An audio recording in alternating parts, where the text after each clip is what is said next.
आज माननीय इलाहाबाद हाईकोर्ट से जो कि 2 जुलाई को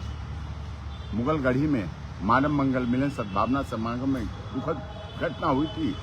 उसमें जो आरोपी बना दिए गए थे उसमें देव प्रकाश मधुकर, जिस पर 1 लाख का इनाम पुलिस ने जल्दबाजी में घोषित कर दिया था, जो कि पेशे से इंजीनियर और मानव मंगल मिलन सद्भावना समागम के आयोजन के प्रमुख थे समिति के, तो उन पर ये आरोप लगाए गए थे। तो आज माननीय उच्च न्यायालय देव प्रकाश मधुकर, मेघ सिंह और मुकेश, इन 3 की जो रह गई थी, पेंडिंग थी बेल, वो आज माननीय उच्च न्यायालय ने नारायण साकार हरि की कृपा से बेल मंजूर हो गई है, उनको बेल मिल गई है। अब वो रिलीज हो जाएंगे और हाथरस कोर्ट में जो चार्ज पर आर्गूमेंट चल रही वो आगे का प्रोसेस चलता रहेगा। माननीय इलाहाबाद हाई कोर्ट का धन्यवाद कि नारायण साकार हरि की कृपा से जो ये 3 की बेल रह गई थी, क्योंकि ये नामजद थे। देव प्रकाश मधुकर का मुख्य रोल बताया गया था, उनके साथ मेघ सिंह और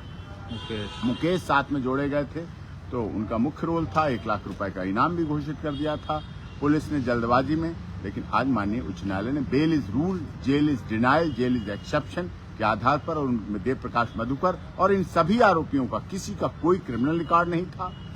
मानवता भाईचारे के लिए काम कर रहे थे, मानव मंगल मिलन सद्भावना समागम के लिए काम कर रहे थे, सत्य का साथ का काम कर रहे थे और कुछ गलत नहीं किया था। लेकिन उस समय इतनी आंधी तेज आई कि असामाजिक तत्वों की वजह से, एंटी सोशल एलिमेंट्स की वजह से, जो लोग सनातन धर्म के विरोधी थे, मानव मंगल मिलन सद्भावना समागम के विरोधी थे, नारायण साकार हरि के विरोधी थे, क्योंकि नारायण साकार हरि जी के यहाँ किसी भी जाति पात रहित ऊंच नीच, बिना किसी राजनीतिक पॉलिटिक्स के सीधे सत्य के साथ की बात की जाती है, सत्य के आधार पर बात की जाती है, सनातन धर्म की बात की जाती है, मानवता भाईचारे की बात की जाती है। इसी आधार पर उनका सत्य का साथ चलता है। लेकिन आज मैंने कहा था सत्य की जीत होती है, सत्य परेशान हो सकता है लेकिन पराजित नहीं हो सकता। समय लगा लेकिन सत्य की जीत हुई और इन सबके परिवार वालों ने भी जिस तरह से धैर्यपूर्वक आस्था, विश्वास और श्रद्धा के साथ प्रतीक्षा की, उन प्रतीक्षा का भी फल मीठा होता है और सत्य की जीत हुई और सभी की आज इसमें अब कोई भी जेल में नहीं, अब सबकी बेल हो गई है और चार्ज पर आर्गूमेंट चल रही है। सभी का बहुत बहुत धन्यवाद।